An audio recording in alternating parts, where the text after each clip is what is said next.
여호와여, 주의 도를 내게 가르치소서. 내가 주의 진리에 행하오리니 일심으로 주의 이름을 경외하게 하소서. 아멘. 찬송가 44장 하나님께 찬양드립니다.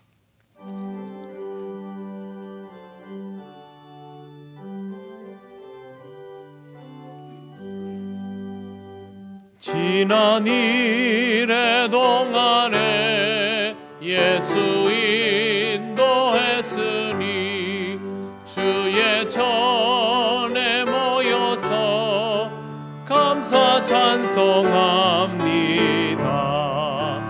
가장 복된 이날은 하늘 안식표로다. 가장 복된 이날은 하늘 안식표로다.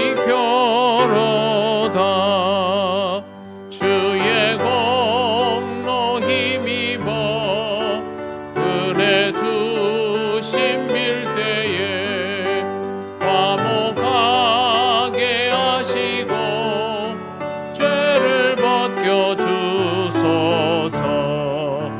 세상 걱정 버리고 은혜 받게 하소서. 세상 걱정 버리고 은혜 받게 하소서. 하나님의 이름을 찬송하러 왔으니 모임 중에 계시고 영광 나타내소서. 기쁜 하늘 잔치에 참여하게 하소서. 기쁜 하늘 잔치에 참여하게 하소서. 주의 기쁜 복음을 모두 듣게 하시고 주의 은혜 베풀어 위로하여 주소서. 주님 오실 때까지 이날 지키리로다. 주님 오실 때까지 이날 지키리로다.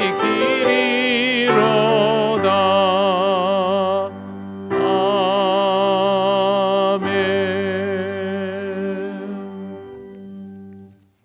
성시교독 126번입니다.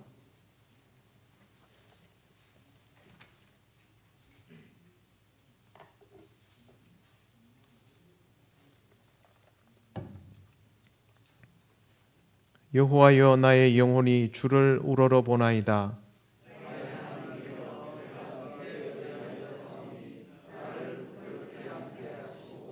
나의 원수들이 나를 이겨 개가를 부르지 못하게 하소서.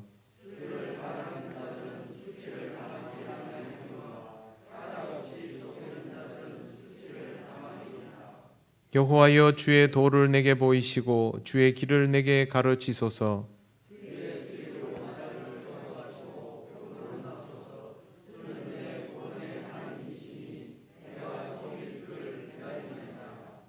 여호와여, 주의 긍휼하심과 인자하심이 영원부터 있었사오니 여호와여, 내 젊은 시절의 죄와 허물을 기억하지 마시고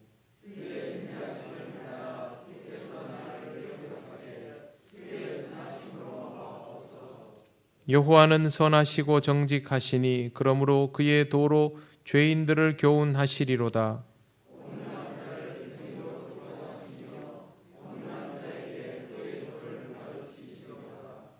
여호와의 모든 길은 그의 언약과 증거를 지키는 자에게 인자와 진리로다.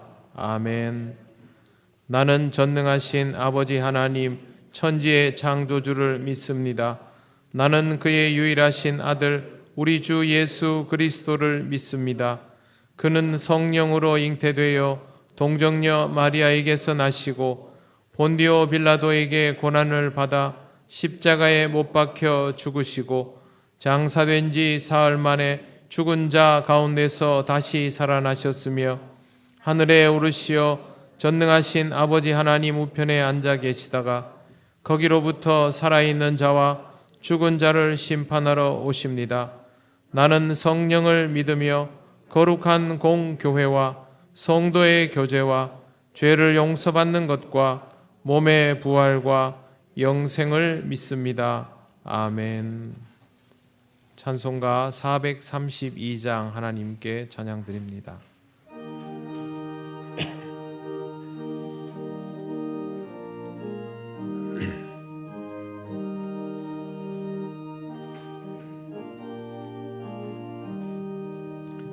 큰 물결이 설레는 어두운 바다 저 등대의 불빛도 희미한데 이 풍랑에 배쳐 항해하는 이 작은 배 사공은 주님이라 나 두려움 없네 두려움 없도다 주 예수님 늘 깨어 계시도다 이 흉흉한 바다를 다 지나면 저 소망의 나라에 이르리라 큰 풍랑이 이 배를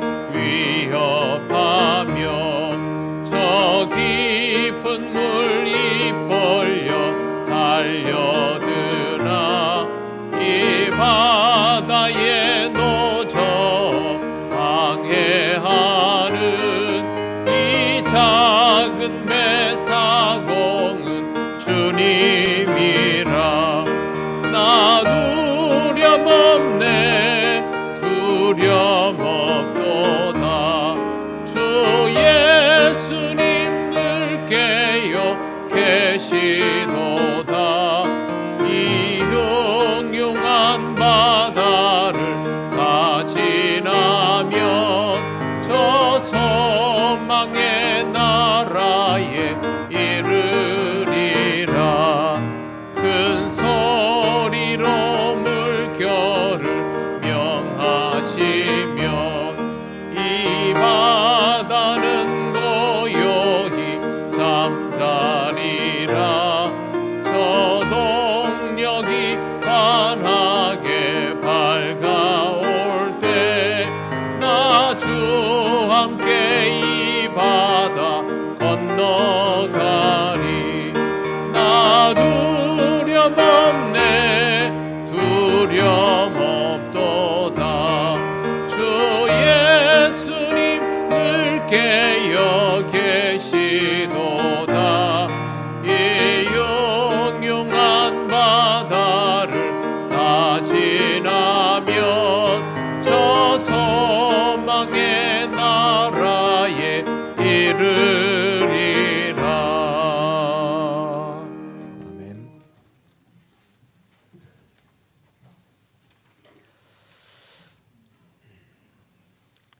사랑과 은혜가 풍성하신 여호와 하나님 아버지, 오늘은 거룩하고 복된 날 주님의 날을 저희들에게 허락하여 주셔서 하나님의 자녀들이 이 시간 이 거룩한 주님의 성전에 나와서 이 시간 오직 하나님 앞에 영광을 올려드리기를 원합니다. 드려지는 귀한 이 예배가 오직 하나님께만 영광이 되게 하옵소서. 하나님 아버지, 지금은 사순절 셋째 주일을 하나님 앞에 올려드립니다. 사순절의 뜻을 저희들이 기억하게 하여 주옵소서. 저희들의 삶에서 절제된 삶을 살게 하시고 저희들이 기도하고 또 금식하고 또 하나님의 뜻이 어디에 있는가를 늘 말씀으로 물으며 나아가는 아버지 하나님 사순절이 되게 하여 주시기를 원합나이다. 지금 세계 여러 곳에서 전쟁으로 인하여 하나님께서 주신 그 귀한 생명들이 죽음을 맞이하고 있는 가운데 있습니다.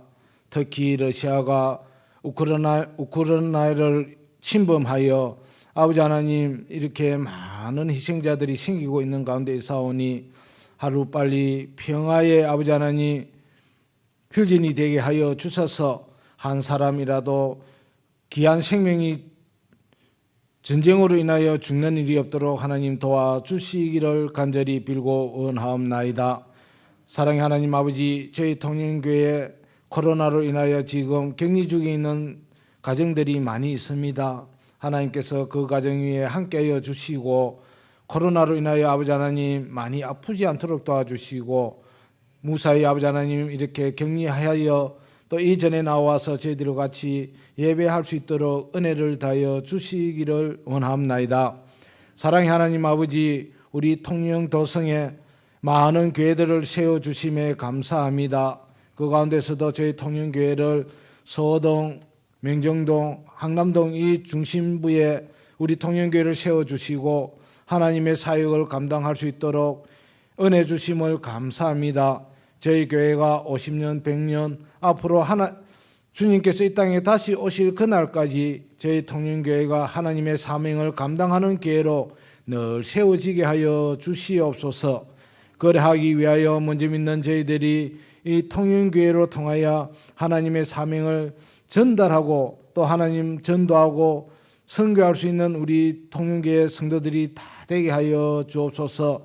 그러하기 위하여 우리 통영교회 성도들이 늘 기쁨이 넘치게 하여 주시고 즐거움이 있게 하여 주시고 얼굴에 환한 미소가 아버지 하나님이여 넘치는 우리 교회가 되게 하여 주시되 가정들이 행복한 가정이 되게 하여 주옵소서.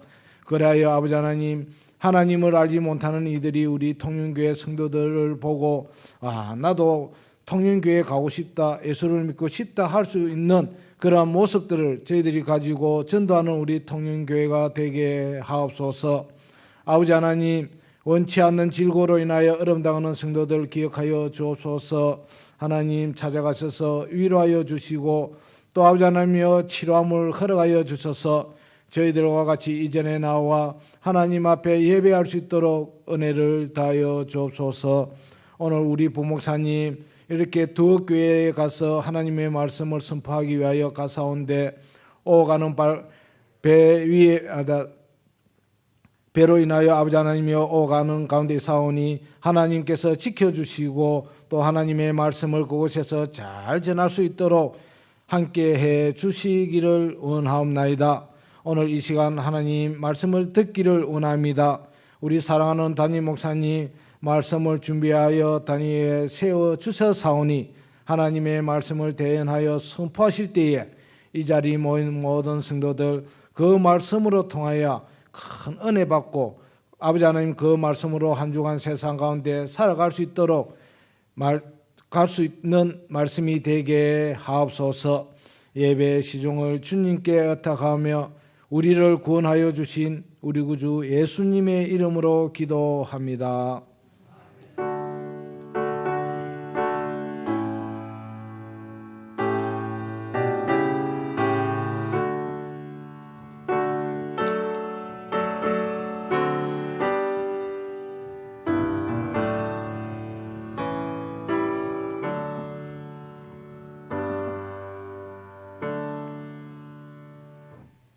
하나님 말씀 마태복음 16장 21절에서 28절입니다. 이 말씀은 신약성경 27쪽에 있습니다.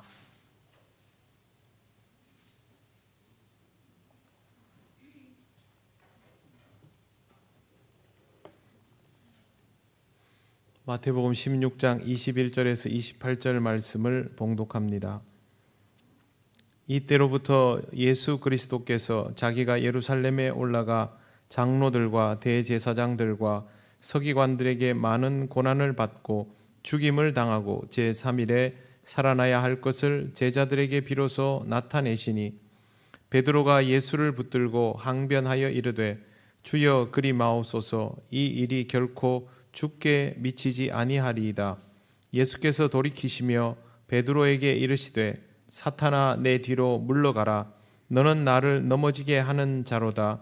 내가 하나님의 일을 생각하지 아니하고 도리어 사람의 일을 생각하는도다 하시고 이에 예수께서 제자들에게 이르시되 누구든지 나를 따라 오려거든 자기를 부인하고 자기 십자가를 지고 나를 따를 것이니라. 누구든지 제 목숨을 구원하고자 하면 잃을 것이요 누구든지 나를 위하여 제 목숨을 잃으면 찾으리라. 사람이 만일 온 천하를 얻고도 제 목숨을 잃으면 무엇이 유익하리요? 사람이 무엇을 주고 제 목숨과 바꾸겠느냐? 인자가 아버지의 영광으로 그 천사들과 함께 오리니 그때에 각 사람이 행한 대로 갚으리라. 진실로 너희에게 이르노니 여기 서 있는 사람 중에 죽기 전에 인자가 그 왕권을 가지고 오는 것을 볼 자들도 있느니라. 아멘. 기도드리겠습니다. 하나님 감사합니다. 오늘도 하나님의 말씀을 듣는 우리의 마음을 지키시고 성령께서 우리로 하여금 깨닫게 하셔서 이 말씀의 의미를 온전히 헤아리게 하옵소서. 예수님 이름으로 기도드립니다. 아멘. 네, 궁금해하실 것 같아서 말씀을 드립니다. 김민철 목사님은 우리가 돕는 교회인 한산도 두옥교회에 오늘 주일 강단이 갑자기 비게 되어서 목사님이 말씀을 전하러 예배 인도하러 가셨습니다. 지금 우리와 똑같은 시간에 우리 예배 형식 그대로 예배를 드리고 있습니다. 항상 우리가 돕는 교회들, 우리 시찰 산하에 있는 도서지역 교회들을 위해서 많이 기도해 주시기 바랍니다. 금요일에도 저희가 제일 많이 하는 기도의 제목이 도서지역 교회들을 위한 것들입니다. 많은 도움과 관심과 사랑이 필요하니까 여러분들도 그렇게 기도해 주시고 또 목사님 잘 다녀오실 수 있도록 기도해 주시기 바랍니다. 이번 주에 코로나 이외에 가장 이슈가 되었던 것이 대통령 집무실, 차기 대통령의 집무실이 어디가 될 것인가에 관한 것이었습니다. 그동안 청와대에서 계속 질문을 하였지만 당선인이 국방부로 이전을 할 것이다 라고 하니까 한쪽에서는 비용이 500억이다, 한쪽에서는 1조 원이 넘는다 하면서 찬반 양론이 대단했습니다. 조금 시간이 지나고 나니까 국방부를 옮기고 대통령이 오는 것이 아니라 기존에 있는 것 속에 대통령 집무실이 들어가게 되는 형식이 될 것이다 라는 의견이 추가로 나왔습니다. 그동안 사람들은 또 여기에 대해서도 여러 가지 말들이 정말 많습니다. 근데 저는 보면서 갑자기 그 생각이 들었습니다. 우리가 알 수 있는 내용이 아닌데 왜 그러냐 하면 대통령 집무실과 거기에 관계되는 모든 자료들 그리고 대통령이 이동하면서 발생하게 되는 부대적인 장비들은 1급 군사기밀입니다. 국방부 청사는 말할 것도 없습니다. 국방부 청사 안에 무려 10개의 부대가 있습니다. 한미 합참도 거기에 들어있고 그건 우리 마음대로 어떻게 할 수도 없는 부대들이 그 안에 들어있고 전부 1급 군사기밀입니다. 군인들도 거기에 대한 정보를 알 수 있는 사람들이 지극히 제한되어 있는데 그걸 가지고 이렇게 저렇게 말들이 많더라고요. 그 비밀은 공유되지 않습니다. 그리고 이 사람들이 서로 협의해서 일정한 데이터가 나오면 그 중에서 지극히 일부를 제공하면서 앞으로의 일이 결정될 것이기 때문에 지금 왈가왈부할 필요는 없습니다. 군사 기밀이라는 것은 함부로 공개되어도 안 됩니다. 그게 공개되면 거기에서부터 비롯되는 혼선이 국가 전체에 미칠 수 있기 때문에 그냥 우리가 입방아를 찌우면서 즐길 만한 사안은 아닌 것이죠. 비밀이라는 것은 그렇습니다.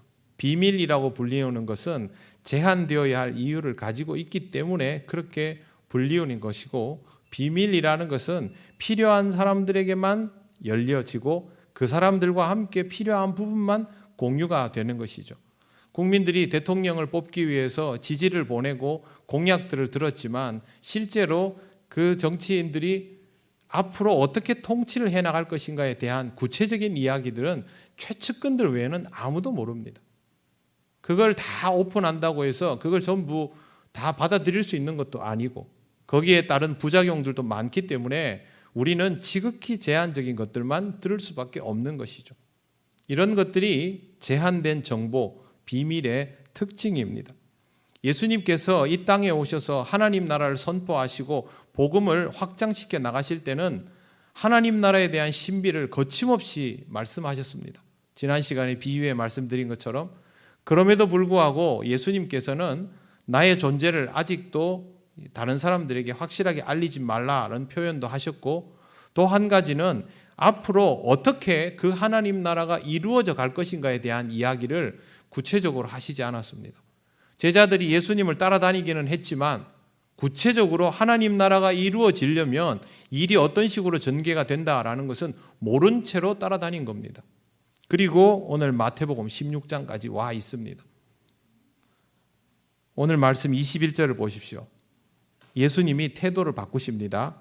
이때로부터 예수 그리스도께서 자기가 예루살렘에 올라가 장로들과 대제사장들과 서기관들에게 많은 고난을 받고 이렇게 될 것을 제자들에게 비로소 나타내시니라. 그전에는 제자들에게도 함구된 내용이었습니다. 비밀이었죠. 그런데 여기에서부터 예수님께서 이제 말씀을 하시는 것입니다. 예수님께서 왜 이렇게 태도를 바꾸셨을까요? 그건 베드로의 신앙 고백 때문입니다. 너희는 나를 누구라 하느냐라고 예수님께서 질문하실 때 베드로가 주는 그리스도시요 살아계신 하나님의 아들이십니다 라고 고백을 했고, 거기서부터 예수님께서 태도의 전환을 하신 것입니다.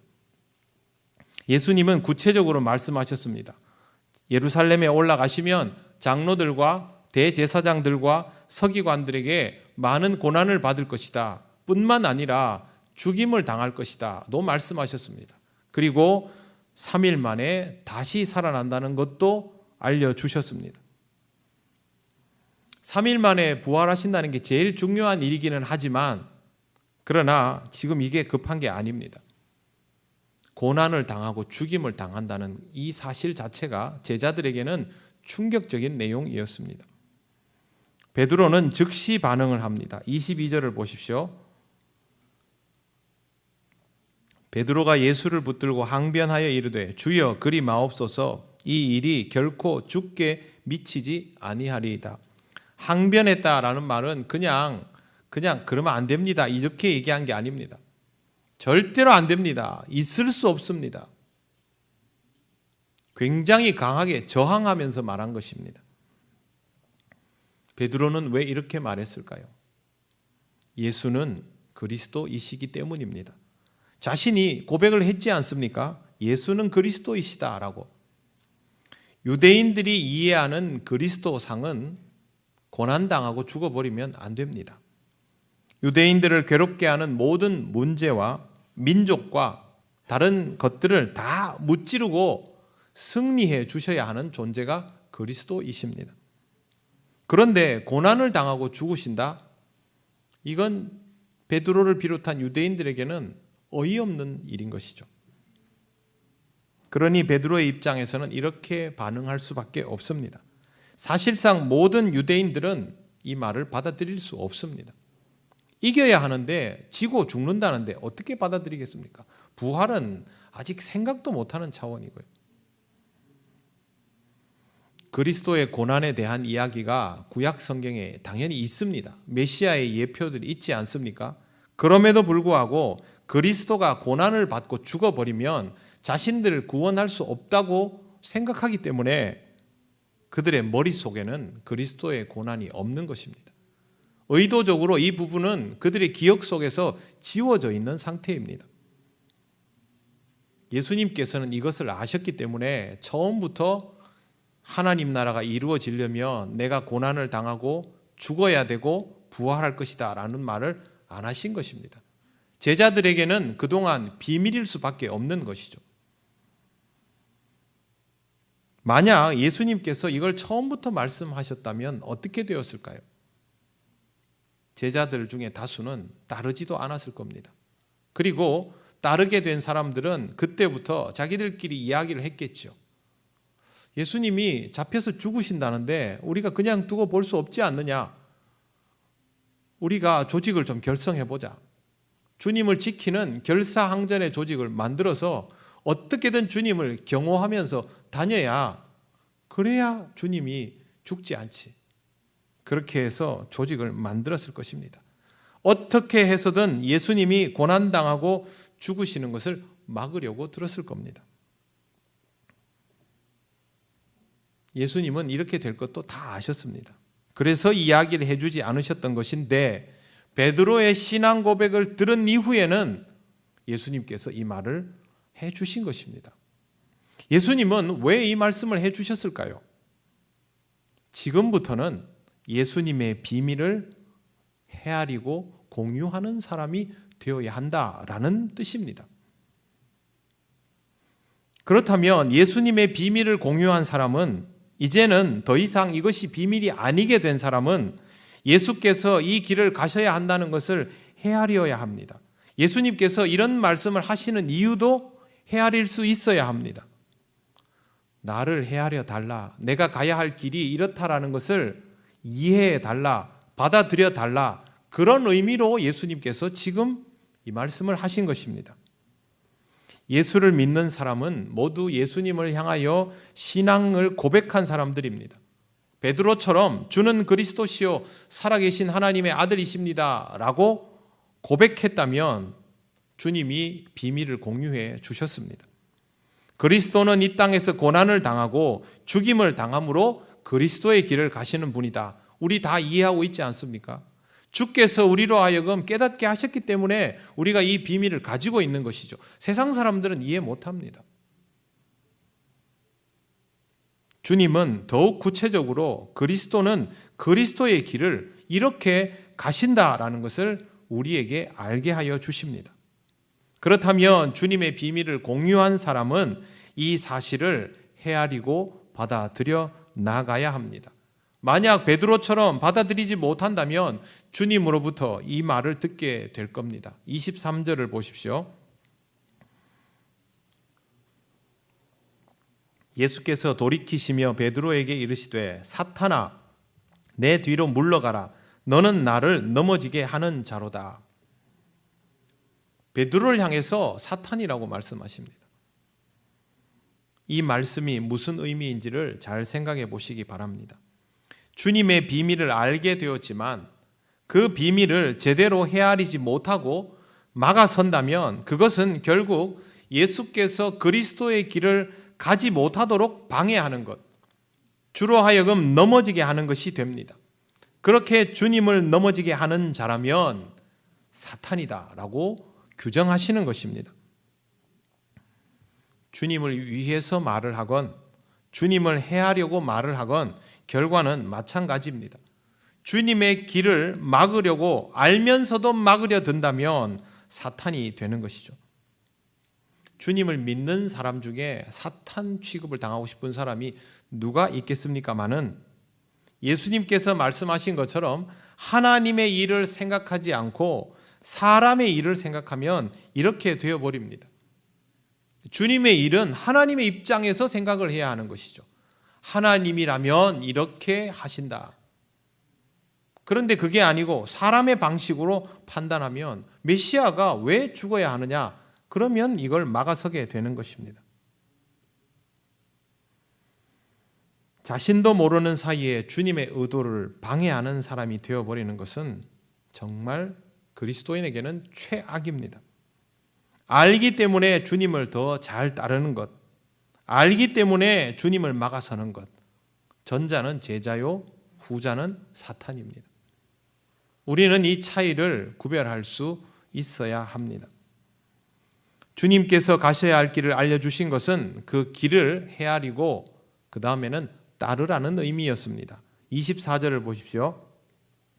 이에 예수께서 제자들에게 이르시되 누구든지 나를 따라오려거든 자기를 부인하고 자기 십자가를 지고 나를 따를 것이니라.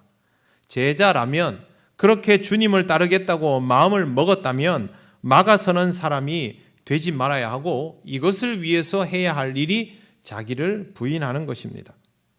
왜 자기를 부인해야 할까요? 단서는 25절에 있습니다. 누구든지 제 목숨을 구원하고자 하면 잃을 것이요 누구든지 나를 위하여 제 목숨을 잃으면 찾으리라. 주님을 따르려는 사람이 자기를 부인해야 하는 이유는 인간이 본성적으로 자기 목숨을 지키려는, 더 나아가서는 구원하려는 의도를 가지고 있기 때문입니다. 베드로가 왜 주님을 막았었을까요? 주님을 자기 목숨보다 더 사랑해서 어떻게든 주님을 지켜야 하기 때문에 아닙니다. 베드로가 주님을 막아선 이유는 주님을 지켜야 자신을 지킬 수 있다고 생각하기 때문입니다.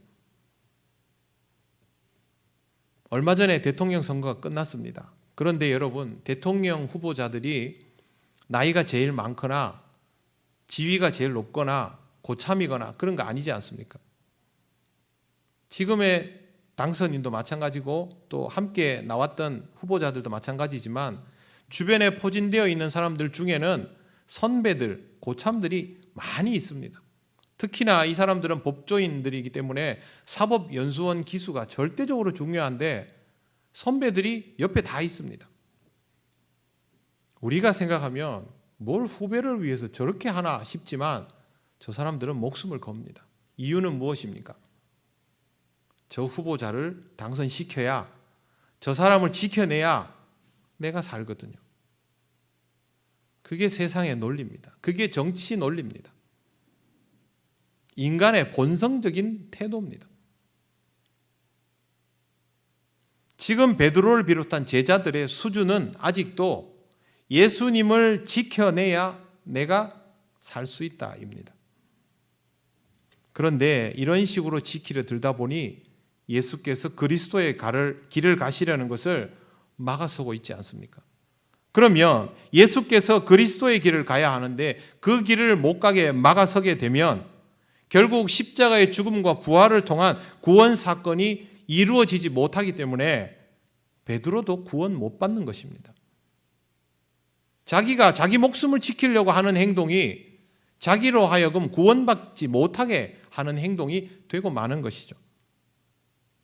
그래서 예수님께서 나를 위하여 제 목숨을 잃으면 찾으리라. 즉 예수님을 위하여 자신의 목숨을 내놓는 사람, 즉 주님의 죽음을 이해하는 사람, 그런 사람이 되어야만 주님의 부활을 통하여 자기 목숨도 되찾을 수 있다라고 가르쳐 주신 것입니다. 목숨을 잃는다는 의미를 잘 이해해야 합니다. 주님이 십자가를 통하여 죽으시는데 그 길을 가신 주님을 따라가면 주님처럼 십자가를 통하여 죽게 되기 때문에 그래서 목숨을 잃는다라고 말씀하신 겁니다. 이것이 얼마나 힘들고 어려운 일입니까? 자신을 내려놓지 않고는 할 수 없는 일입니다. 그래서 자기를 부인하는 것부터 해야 한다고 예수께서 말씀하신 것입니다. 그런데도 불구하고 이렇게 하지 않고 그냥 자신을 지키기 위해서 내가 원하는 목적을 이루려면 주님을 지금 보호해야 하니까 라고 생각한다면 어떤 시도도 결국 주님의 길을 막아서는 것밖에 되지를 않습니다. 우리는 이 말씀을 통하여 한 가지를 생각해 보아야 합니다. 바로 주님의 몸된 교회가 가야 할 길입니다. 주님이 가신 길은 주님의 몸된 교회가 가야 할 길이기도 합니다.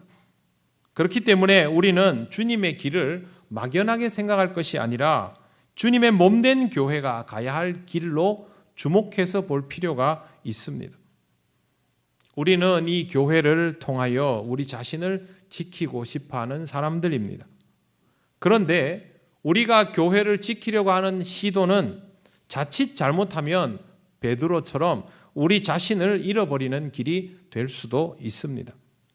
교회가 교회답지 못하면 교회에 속한 우리도 지키고자 하는 우리 목숨을 결국 잃게 될 것이기 때문입니다. 구원받지 못하게 된다는 뜻이죠. 오히려 우리는 주님의 말씀처럼 주님을 위하여 우리의 목숨을 내려놓고 주님의 길을 따라가야 합니다. 주님의 몸된 교회를 위해서 우리 자신을 내려놓고 교회가 교회다운 길을 가도록 해야 되고 거기에 우리 자신을 실으면 끝나는 것입니다. 거기서부터 우리는 주님의 몸된 교회를 따르는 사람이 되어야 하는 것입니다.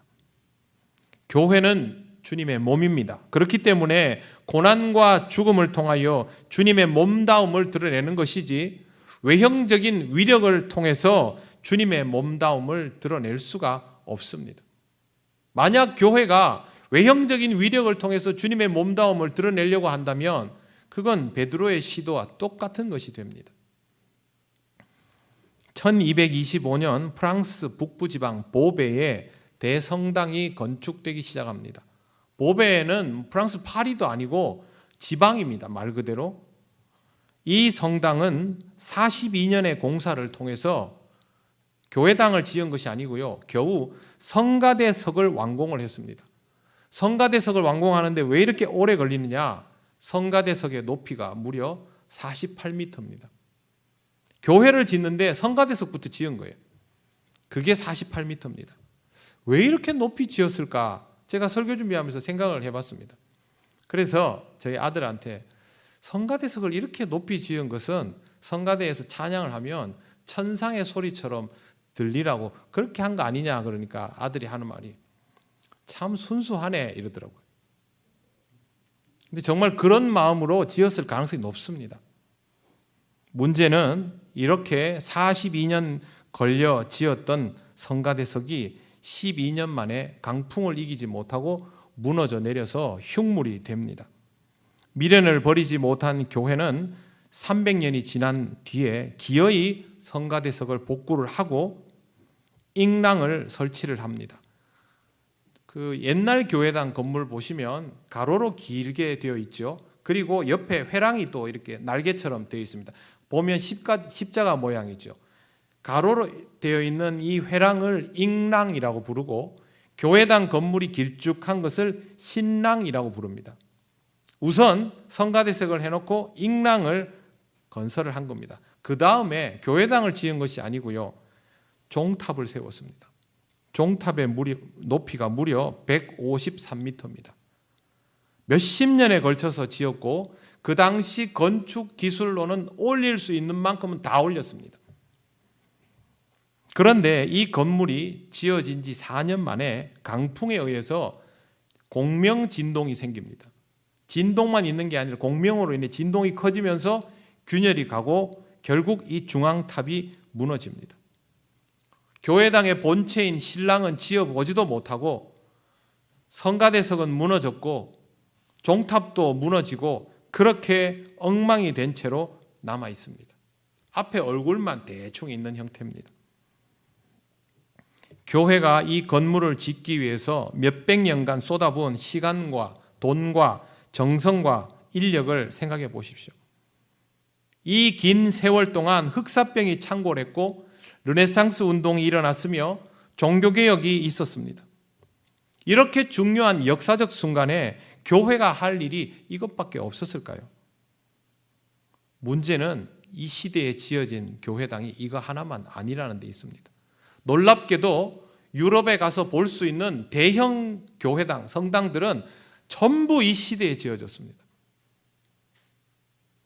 유럽 인구의 3분의 1 이상이 다 죽어나가고 경제적으로 핍절해져서 굶어 죽는 사람들이 속출하고 문화가 바뀌고 역사가 바뀌고 철학이 바뀌고 교회가 뒤집어지고 있는 이 상황에서 교회당 건물 짓는데 목숨을 걸고 있었던 겁니다. 우리가 잘 아는 바티칸 시티 성베드로 성당은 1506년부터 1626년까지 무려 120년이 걸쳐서 공사가 이루어졌습니다. 이 사이에 종교개혁이 있었죠. 밀라노 성당은 무려 600년이 걸렸습니다. 다른 교파와 종단도 마찬가지입니다. 종교개혁의 후예인 독일 루터 교회도 1800년대 후반부터 161m의 높이를 가진 첨탑을 갖춘 교회를 지었습니다. 1900년대 초에 교회가 지어지고 10년도 되지 않아서 1차 세계대전이 발발합니다. 영국 성공회에도 대형 건물을 지었습니다. 대형 건물을 짓기 위해서 마치 교회를 이루는 듯 보였습니다. 우리나라에도 어마어마한 규모의 교회들이 있습니다. 외국의 교회나 성당들은 이미 세월이 지나면서 텅텅 비어버렸지만 아직 우리는 그 시절을 맞이하지 않다 보니 신도수가 압권입니다. 어떤 교회인지는 말씀드리지 않겠습니다. 2021년을 기준으로 우리나라에서 가장 큰 교회 신도수는 78만 명입니다. 그 교회를 목회하던 목사님의 동생이 분리해서 나간 교회는 12만 명, 2등입니다.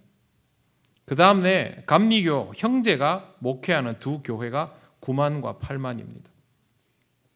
그리고 얼마 전 오미크론을 확산시킨 주범으로 몰렸던 교회가 8만입니다. 그 외에도 몇만의 교회들이 있습니다. 이런 교회 건물들을 직접 가서 보면요, 어마어마합니다. 밑에 가서 올려다보면 위압감을 느낍니다. 세상 건물하고 다릅니다. 세상 건물은 좁고 높지만 교회 건물은 웅장하고 화려합니다. 교인이 많으면 건물이 커질 수 있습니다. 필요에 의해서 클 수 있습니다. 문제는 교회 문턱이 너무 높다는 데 있습니다. 교회는 복음을 전하기 좋은 용도로 지어지고 사회를 향해서 열려져서 사람들이 함께 드나들고 깃들 수 있어야 하는데 그런 용도가 아닙니다. 제가 부목사 생활을 처음 시작할 때만 해도 대구 제일교회에 지방에 있는 목사님들이, 시골 목사님들이 대구에 책을 사러 오시면 차 세울 데가 시내에 잘 없지 않습니까? 그러면 다 제일교회로 옵니다. 그리고 와가지고 차를 세워놓고 그냥 가시는 분도 있고, 또 사무실에 와가지고 제가 어느 교회 목사인데 차를 좀 세우고 볼일 좀 보겠습니다. 그러면 사무장님이나 저희 같은 부목사들이 나와가지고 인사를 드리고 신경 쓰지 말고 잘 다녀오십시오. 그렇게 했습니다. 지금 세상이 바뀌었습니다. 제가 불과 몇 년 전입니다. 세미나를 하러 서울에 갔다가 종로에 가서 차를 세우려니까 주차장도 못 찾겠고요. 제가 서울에 살았는데도 불구하고 종로는 무섭습니다. 결국에는 제가 가본 적이 있는 교회, 또 아는 교회, 친구가 목회하는 교회, 이런 데를 가가지고 차를 세우려다가 4군데서 퇴짜를 맞았습니다. 목사라고 얘기해도 소용없고요. 나중에는 거기서 좀 더 멀리 떨어진 동생이 있는 교회, 거기 가서 동생한테 얘기해가지고 차를 세우고 한참을 걸어와서 세미나를 하고 그랬습니다. 자기 교단 목회자에게도 주차장을 안 내주는 교회가 지역민들한테 문을 열어줄까요? 저는 어렵다고 봅니다. 뭐하러 그렇게 크게 짓고 주중에는 사용하지도 않을 주차장을 왜 그렇게 합니까? 우리는 섬지역에서 목사님들 오시면 그냥 차 세워놓고 우리한테 얘기하면 우리가 알아서 주차권 드립니다. 못 들어가시면 우리 교회에서 주무실 수 있습니다. 뭐 그렇게 좋은 시설이 아니라 할지라도 하룻밤 주무시기에는 부족함 없게 하고, 저하고 장로님들은 목사님들한테 항상 얘기해 놓습니다. 필요할 때 얼마든지 주무시고 가라고. 웬만한 행사는 다 우리 교회에서 다 합니다. 원래는 그랬습니다, 교회가. 지금은 점점 그렇게 하지를 않습니다. 교회가 복음을 전하고 이웃을 사랑하기 위한 목적이 아닌 교회의 위용을 드러내기 위해서 몸집을 키우는 것은 주님의 몸 같아도 주님의 몸이 되는 일이 아닙니다. 주님께서 우려하시는 바는 바로 이겁니다. 중세 교회가 저질렀던 이유를 종교개혁을 하고 난 이후의 교회들이 똑같이 반복할 이유가 없지 않습니까? 이러면 교회를 본질을 잃게 되는 것입니다.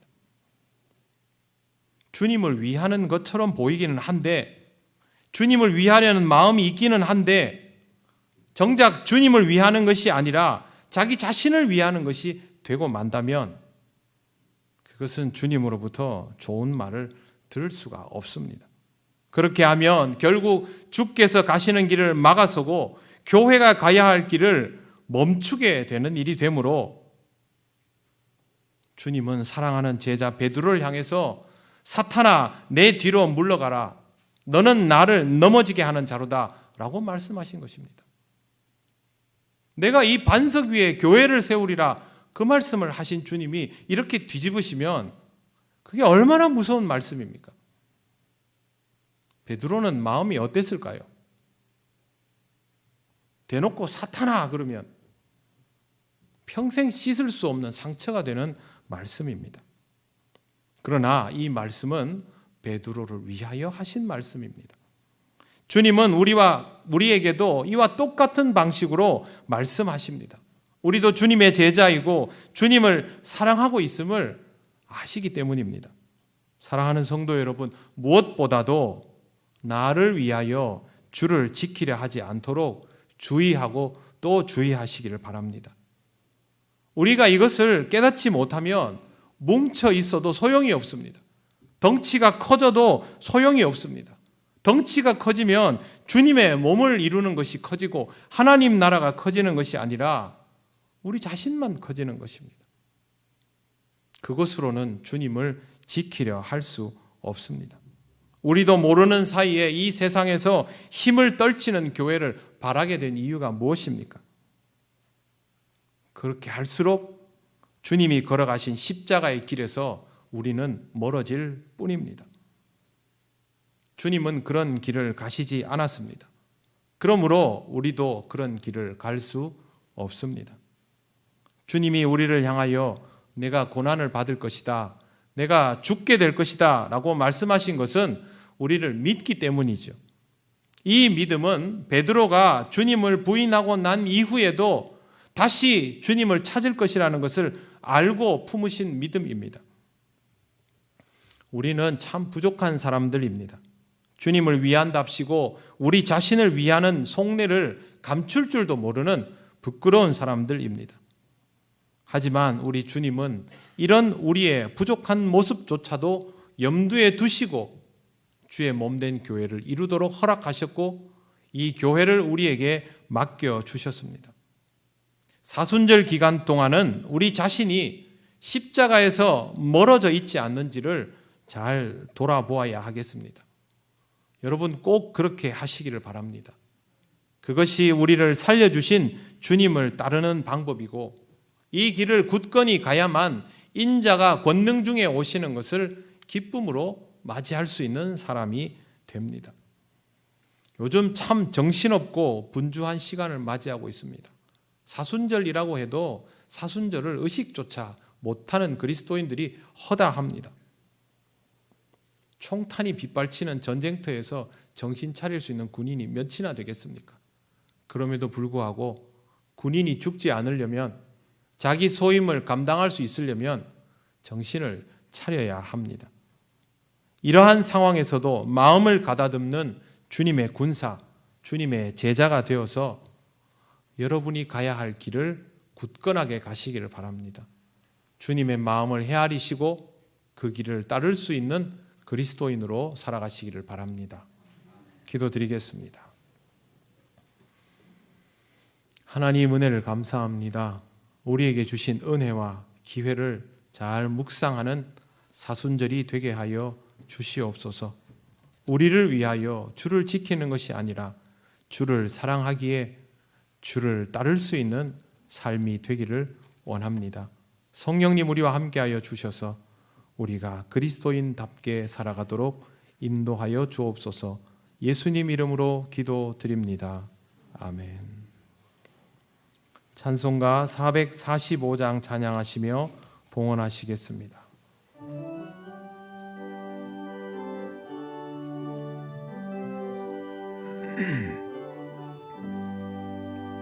대산을 넘어 험곡에 가도 빛 가운데로 걸어가면 주께서 항상 지키시기로 약속한 말씀 변치 않네. 하늘의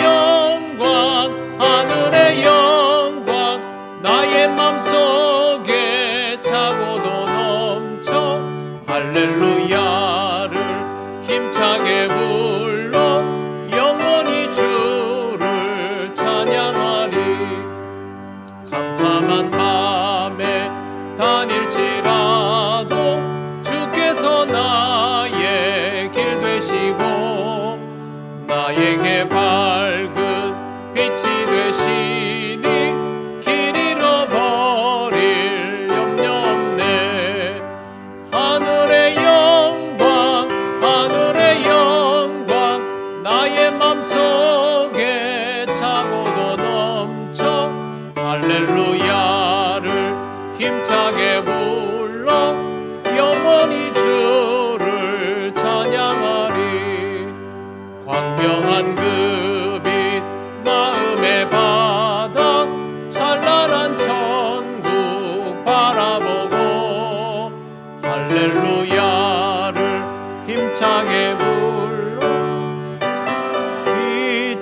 힘차게 불러 영원히 주를 찬양하리. 하나님 감사합니다. 오늘도 하나님 은혜로 예배하며 또 하나님께 귀한 예물을 드립니다.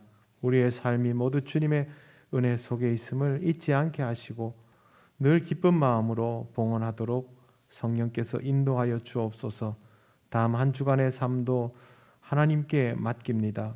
하나님께서 모든 가정들을 지키시고 하나님께서 주시는 것들을 사용할 때는 하나님께서 주신 지혜로 합당하게 쓰게 하옵소서.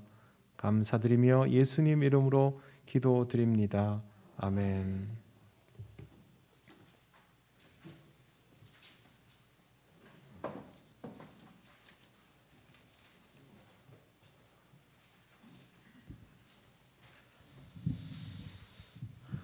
교회 소식 알려드리겠습니다. 예배에 오신 모든 분들 환영합니다. 처음 오신 분은 새가족부의 안내를 받으시기 바랍니다. 예배 일남성교회 헌신예배가 오늘 오후 2시에 본당에서 있습니다. 강사는 이상현 목사님, 유동교회 심하시는 목사님 되겠습니다. 모임 기간 원례회가 있습니다. 오늘 2부 예배 마친 후에 원래 마치시고 또 보고서도 제출해 주시기 바랍니다. 안내 사순절 세 번째 주일입니다. 신앙적인 사람으로 살아갈 수 있도록 말씀, 묵상과 이웃 사랑의 생활을 실천하시기 바랍니다. 사순절 묵상 달력을 잘 활용하시기 바랍니다.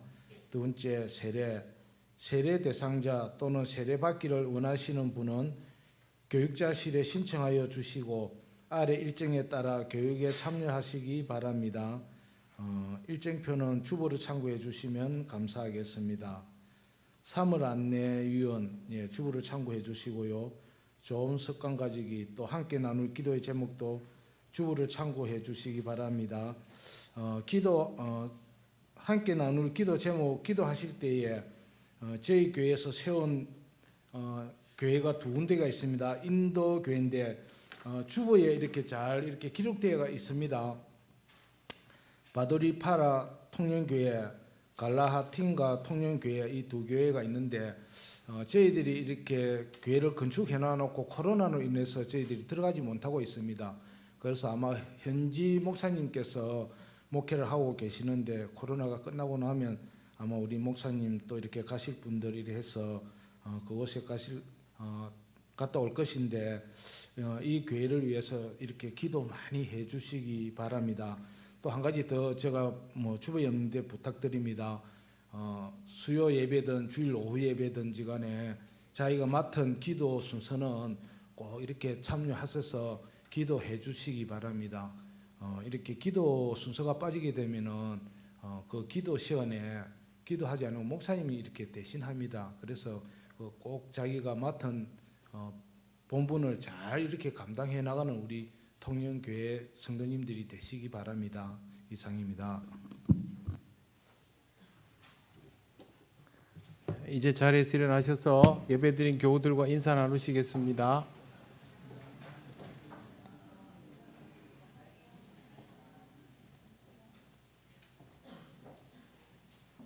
네, 확진자가 굉장히 많지만 그래도 교회 안에서는 지금까지 여러분들이 방역 수칙을 잘 지켜주셔서 어려운 일이 없었습니다. 우리 교회에 연로하신 분들도 많으니까 앞으로도 교회에서는 방역 수칙을 잘 지켜주시기를 바랍니다.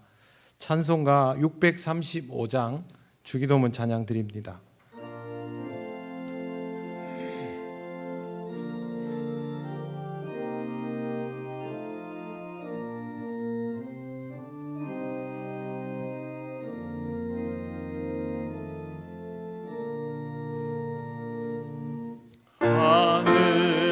하늘에 계신 아버지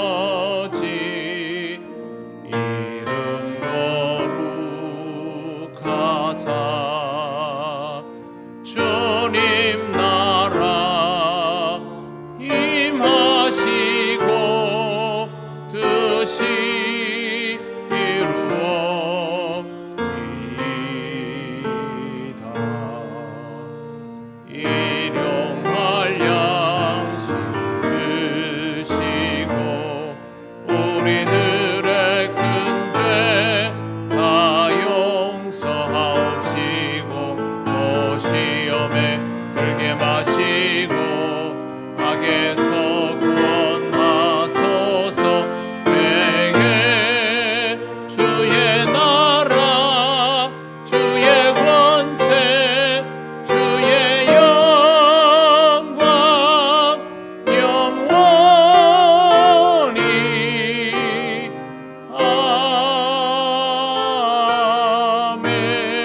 우리 주 예수 그리스도의 크신 은혜와 하나님 아버지의 놀라우신 사랑과 성령님의 교통하시고 인도하여 주심이 하나님 나라를 느끼며 또 하나님 나라를 헤아리며 그리스도의 마음을 품고 이 땅을 주님의 몸된 교회답게 살아가기를 원하는 이 시간 예배하는 권속들 위해 영원토록 함께 하시기를 간절히 축원하옵나이다.